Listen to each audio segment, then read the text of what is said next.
사랑과 평화가 함께하는 가톨릭 한마당.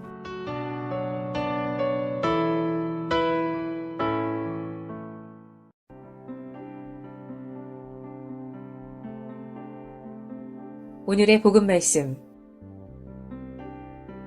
루카가 전한 거룩한 복음입니다.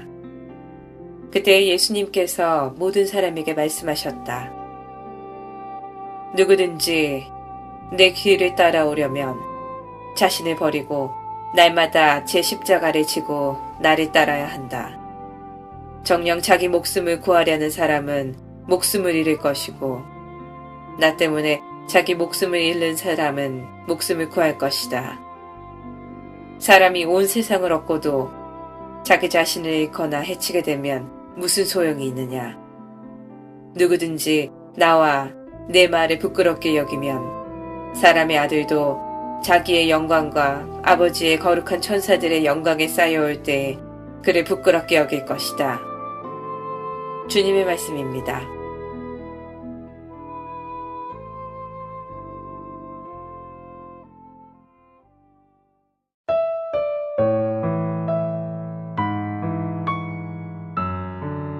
오늘의 말씀, 순교자 성당 김두진 신부님의 말씀입니다.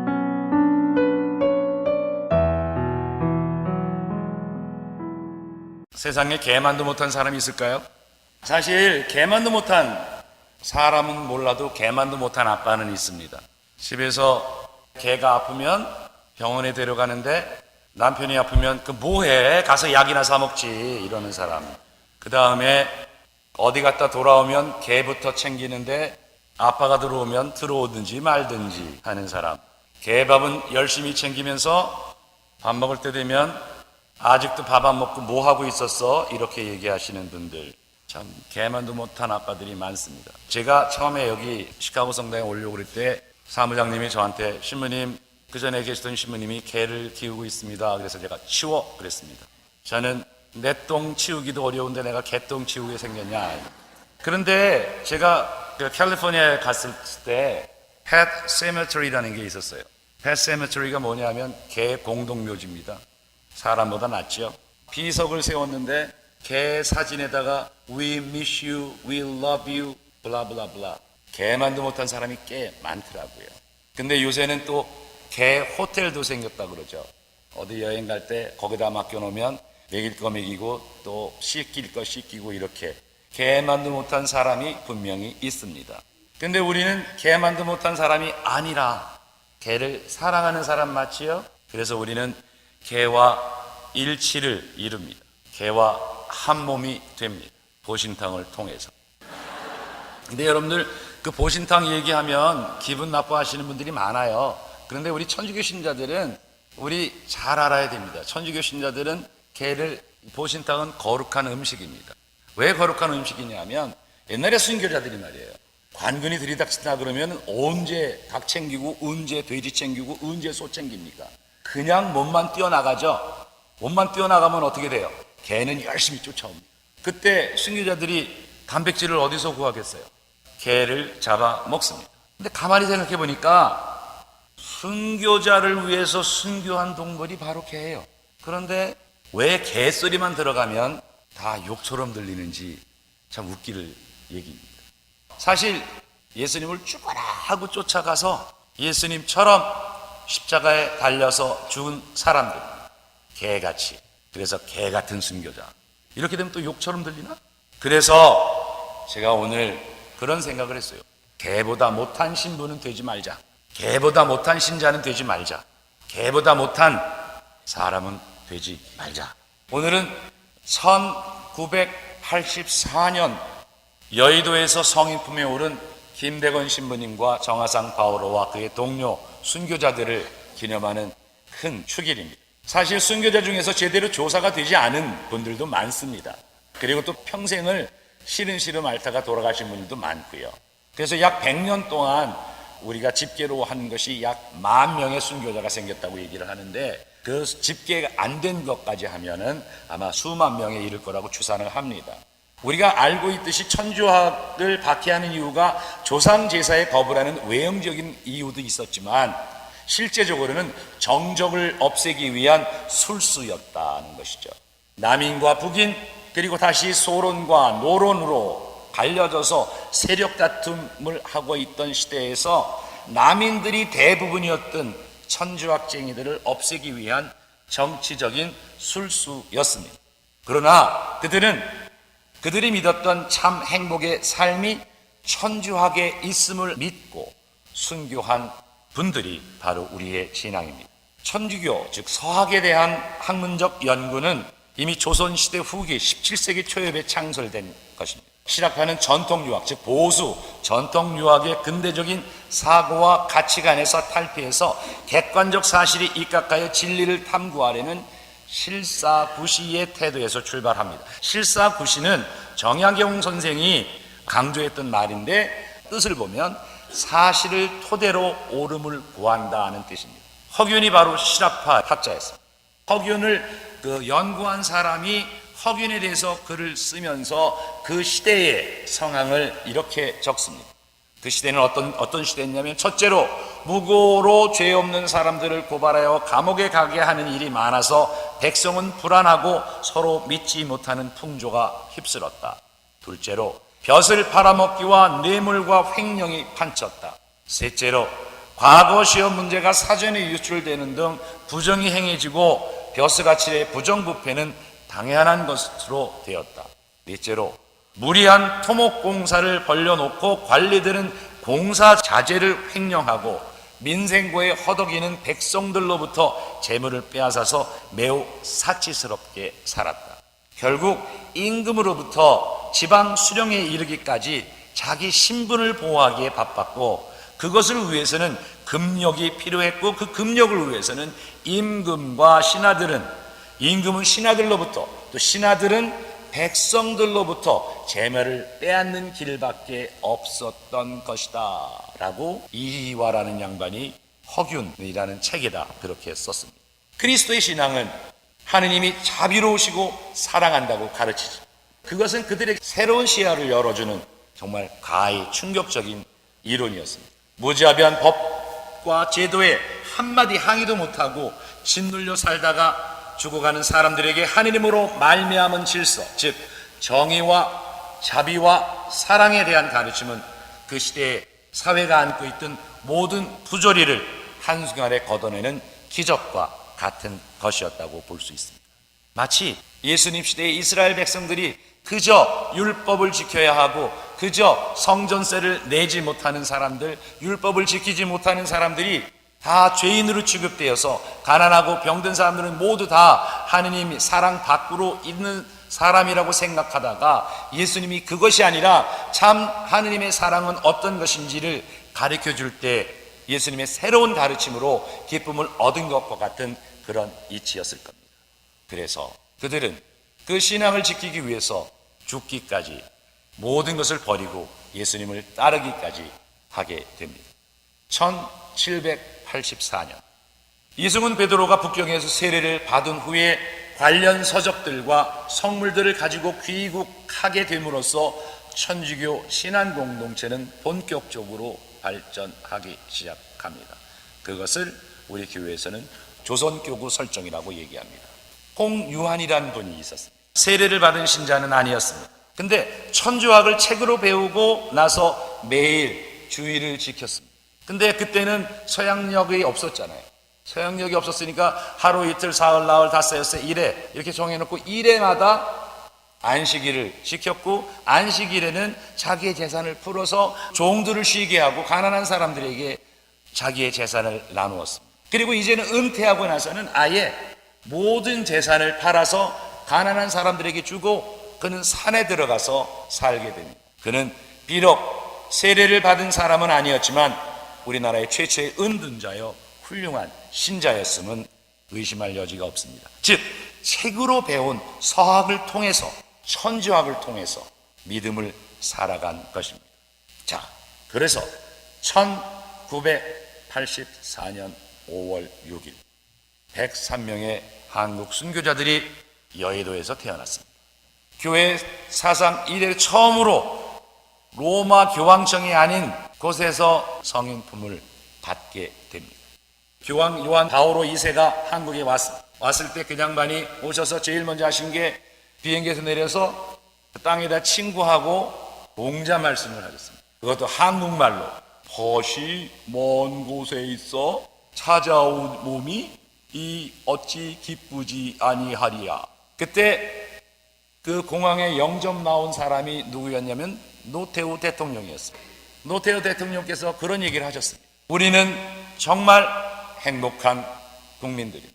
왜냐하면 우리나라에 이렇게 훌륭하신 분들이 103명이나 되고 이렇게 훌륭하신 분들이 믿음을 위해서 목숨을 버리신 그분들이 있다는 것이 우리에겐 얼마나 자랑스러운 일인지 모르겠습니다. 200년 전에는 임금도 모르고 부모도 모르는 이런 나쁜 놈들 후레자식이라고 해서 잡아 죽이던 그 임금의 그 자리에서 이제 이분들을 따라 살아야 한다고 외치는 아이러니한 것은 복음을 참으로 보여주는 이야기가 아닌가 싶습니다. 오늘 제1독서에서 들은 이야기가 바로 그 이야기겠죠. 사실 예수님도 그 시대 기득권자들, 그 바리사이들과 율사들의 말을 따르지 않고 하느님으로 말미암아 새로 생겨진 질서에 따라 살아간다고. 그래서 자비하고 자비스럽고 용서하시는 하느님으로 말미암아서 새로운 질서 안에 살아야 한다고 가르치셨어요. 신앙은 법을 지키고 많이 바쳐서 자기 소원을 이루는 상업적인 노예가 되는 것이 아니라 하느님의 뜻을 실천하면서 사는 하느님의 자녀가 되는 길이라고 가르치셨어요. 결론은 뭡니까? 바로 그런 그 예수님의 가르침과 그 믿음은 우리가 잘 아는 대로 예수님을 이렇게 십자가에 못 박아 죽게 됩니다. 신앙인은 재물이나 지위를 얻어 잘 살기 위해서 그 사회가 강요하는 바를 말하지 않고, 즉 세상과 타협하지 않고 하느님의 자비와 사랑을 소신껏 말하고 실천하면서 인간다워지고 자유로워지는 존재가 된다고 얘기합니다. 오늘 우리가 들은 복음 말씀, 사람이 온 세상을 얻고도 자기 자신을 잃거나 해치게 되면 무슨 소용이 있겠느냐 하는 말을 이렇게 들으면 어떨까 싶습니다. 사람이 재물과 지위와 권력을 얻어도 하느님의 자녀로서의 정체성을 잃으면 자기 자신을 잃거나 해치는 일이라. 우리 순교자들은 사회의 강요에도 타협에도 굴하지 않았습니다. 하느님의 일을 배우고 실천하신 분들입니다. 재물도 지위도 생활 터전도 자기 생명도 잃으면서까지 그분들은 하느님을 택했습니다. 그들 안에 하느님은 살아 계셨고 또 하느님은 예수님을 살려 놓으셨다는 그 믿음으로 그들도 하느님 안에서 다시 살아날 것이라는 믿음으로 그들은 그들의 목숨을 버렸습니다. 오늘 우리가 그분들을 기억하는 것은 그분들이 하느님에 대한 그분들의 신뢰와 하느님의 말씀을 죽음의 경계를 넘나들면서까지 지켰던 그들의 모범을 우리도 따르기 위한 겁니다. 개들이 순교자인 주인을 쫓아서 죽도록 달려 주인에게 목숨을 바쳤습니다. 마치 순교자처럼 순교자는 예수님을 죽도록 쫓아서 지위도 권력도 자존심도 그리고 목숨까지 바쳤습니다. 이제 누가 개를 욕할 수 있을까요? 아니, 누가 개 같다고 하면 욕이 될 수 있을까요? 개 같은 신자 여러분, 하느님의 말씀에 따라 목숨을 바칠 수 있는, 정말 하느님을 충실히 따를 수 있는 바로 그런 십자가가 우리의 모습이어야 합니다. 그래서 우리 모두가 다 순교자의 후손임을 자랑스럽게 생각하고 순교자로서의 삶, 또 순교자의 후손으로서의 삶을 기꺼이 살아가도록 노력합시다.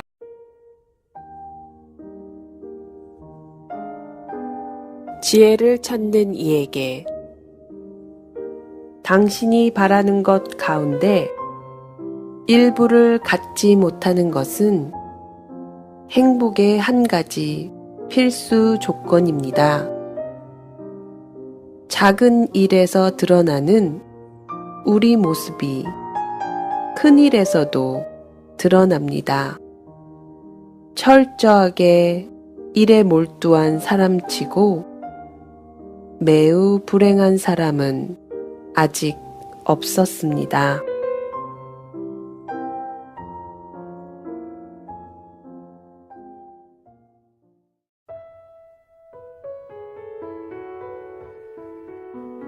시카고 지역 가톨릭 한인 공동체 소식과 공지사항을 전해드리는 가톨릭 한마당 게시판입니다. 미 중북부 성령 세신 대회 안내입니다. 너희는 조심하고 깨어있어라. 마르코복음 13장 33절 말씀의 주제로 강사는 예수성심 전교 수도회 김대선 마우로 신부님, 영어심리학 연구소장 김영배 데오필로스 신부님, 미러키 성당 유수영 아브라함 주임 신부님이십니다.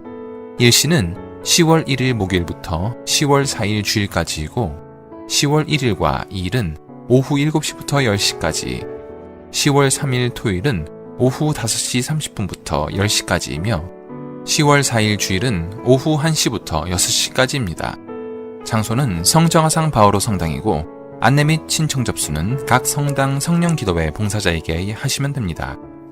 시카고 지역 성령대회에 함께하시어 뜨거운 성령체험과 성숙한 그리스도인으로 나아가는 은혜로운 시간이 되시기를 바라며 많은 참석을 희망합니다. 성김대건 성당 본당의 날 전신자 걷기대회 안내입니다. 일시는 10월 4일 주일 교중미사 후에 진행하며 장소는 알링턴 하이츠 로드와 랜드마이어 로드 북쪽 입구 그루브 넘버 27, 예년과 같은 장소이고 중도 포기자를 위한 차량 지원이 있으며 자전거나 롤러스케이트는 사용 불가합니다. 문의는 이아모스 847-909-8796으로 하시면 됩니다. 젊은이 영어 창세기 성경 공부반 모집 안내입니다. 모든 젊은이를 대상으로 하는 영어 창세기 성경 공부반에 관심 있으신 분들은 Sherlock G 847-790-6483 또는 이메일 cblm.chicago 숫자 1 gmail.com으로 하시기 바랍니다. 예비신자 교리 준비반 안내입니다. 가톨릭 교리를 배우기 위해 6개월간의 교리 교육이 새로 시작될 때까지 기다리지 않고 바로 기초교리를 배울 수 있도록 준비하는 반으로서 새 신자가 되기를 원하시는 형제, 자매님들을 위한 반입니다. 정규 교리 과정 중에도 항상 신청 가능합니다. 일시는 매주일 오전 9시 30분부터이고 장소는 성정화상 바오로 성당 사무실이며 문의는 선교분과 773-255-1396으로 하시면 됩니다. 바티칸 소식입니다. 프란치스코 교황은 자비의 희년 기간인 2015년 12월 8일부터 2016년 11월 20일 사이에 전 세계 모든 사제에게 낙태죄에 관한 사제 권한을 부여했습니다. 교황은 지난 9월 1일 자비의 희년 주간 부서인 교황청 세복음화 촉진 평의회 의장 살바토레 피시켈라 대주교에게 보낸 서한에서 자비의 희년에서 배제되는 사람은 단 한 명도 없다며 모든 사제에게 낙태죄를 범했지만 자신의 잘못을 통회하고 용서를 청하는 이들을 사죄할 권한을 부여하기로 결정했다고 말했습니다. 교황은 낙태를 할 수밖에 없는 압박을 받는 여성들은 인간 존재로서 도덕적으로 고통을 받게 되는데 나는 낙태라는 고통스러운 결정을 내리고 가슴에 상처를 간직하고 살아가는 여성들을 자주 보았다고 밝혔습니다. 그러나 오늘날 세계에서 가장 심각한 문제 중 하나는 인간 생명의 신성함에 대한 무딘 감수성이라고 말해 낙태는 절대 허용될 수 없다는 교회의 기본 입장을 재확신했습니다. 일반적으로 교회법에 의하면 낙태를 하거나 낙태를 하도록 돕는 행위는 도덕률의 중대한 위반이며 흉악한 죄악으로서 자동 처벌에 파문으로 제재되며 낙태죄에 대한 사면권은 본래 교황과 주교에게 있습니다. 사제가 낙태죄를 사죄하기 위해서는 주교로부터 특별 승인을 받아야 하지만 교황은 이번 서한을 통해 자비의 희년 기간 중에는 모든 사제가 주교의 승인 없이도 낙태죄를 사죄할 수 있게 되었습니다.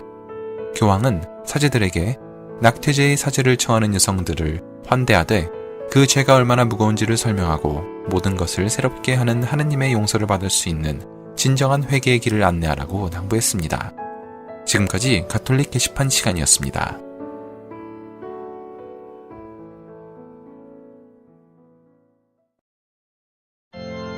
가톨릭 성가 210장입니다. 나의 생명 드리니 나의 생명 드리니 주여 받아 주시어 감사하며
카톨릭 교리.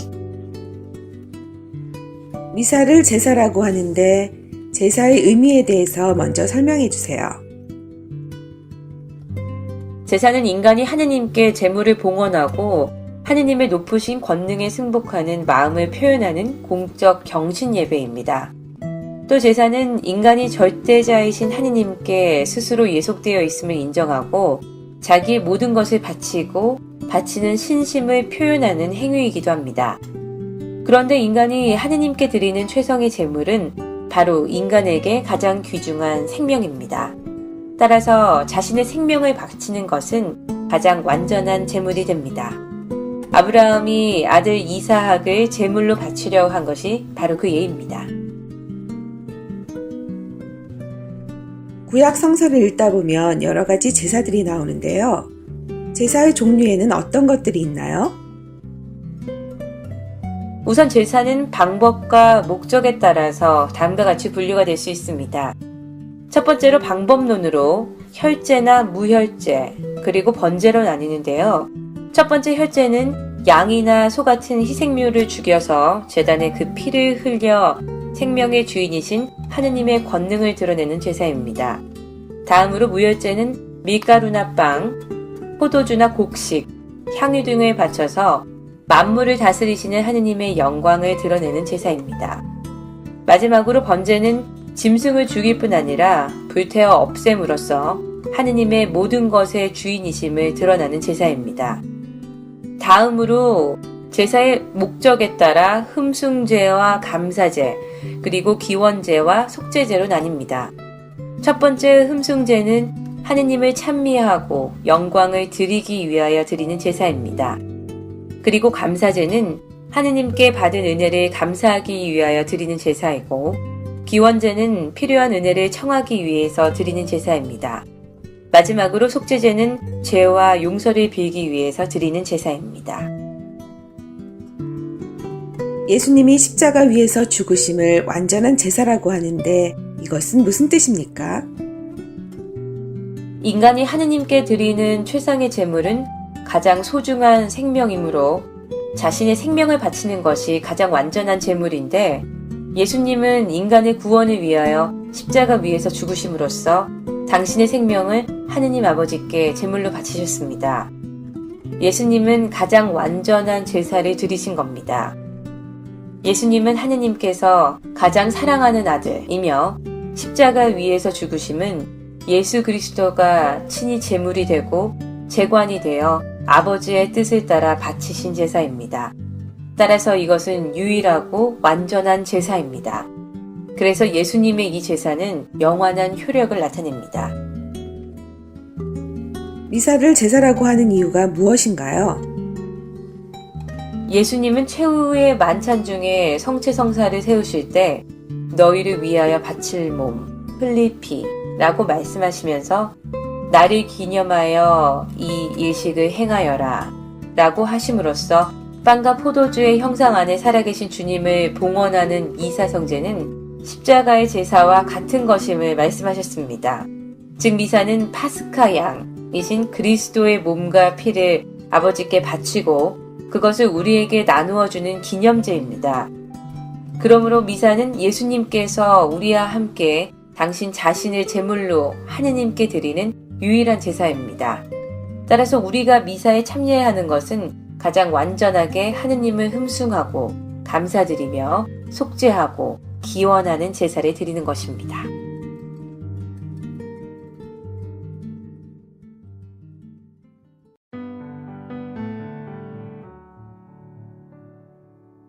한국 성인들의 생애. 오늘은 성홍영주 바오로에 대해 말씀드리겠습니다. 성홍영주 바오로는 지난주에 소개해드린 홍병주 베드로 성인의 동생이며 명문 양반의 후예로 서울에서 태어나 충청도 내포지방 여사울에서 자랐습니다. 대대로 내려온 신앙을 이어받아 독실한 신앙생활을 했고 형 홍병주 베드로와 함께 내포지방 회장으로 임명되어 교회 일에 헌신했습니다. 1839년 기해박해가 일어나고 서양 신부들이 체포되자 그해 9월 말 형과 함께 서양 신부들의 은신처를 제공했다는 죄목으로 체포되었습니다. 1840년 홍영주 바오로는 2월 1일 하루 먼저 순교한 형의 뒤를 따라 2명의 교우와 함께 당고개에서 참수형을 받아 장렬하게 순교하여 영광스러운 순교자 대열에 들어 주님을 영원히 찬미하게 되었습니다. 성 홍영주 바오로와 한국의 모든 순교자시여 저희를 위하여 빌어주소서. 성 홍영주 바오로와 한국의 모든 순교자시여 신자들 사이에 직장이나 학력으로 인한 불목이 없도록 빌어주소서.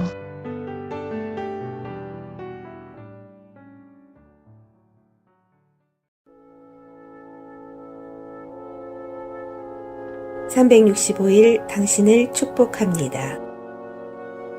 감실 앞에 앉아 우리는 거룩한 생각으로 이끄는 감실 앞에 앉아 자주 묵상에 잠기는 것은 얼마나 유익한 일인지요. 예수님께 주님은 저의 스승님이십니다. 주님께서는 제게 표양을 보이셨습니다.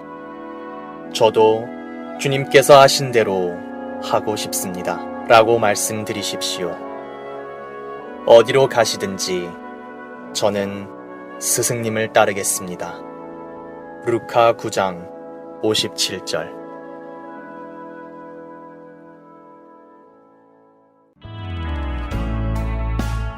지금까지 시카고 지역 4개 한인 성당 제공 가톨릭 한마당이었습니다.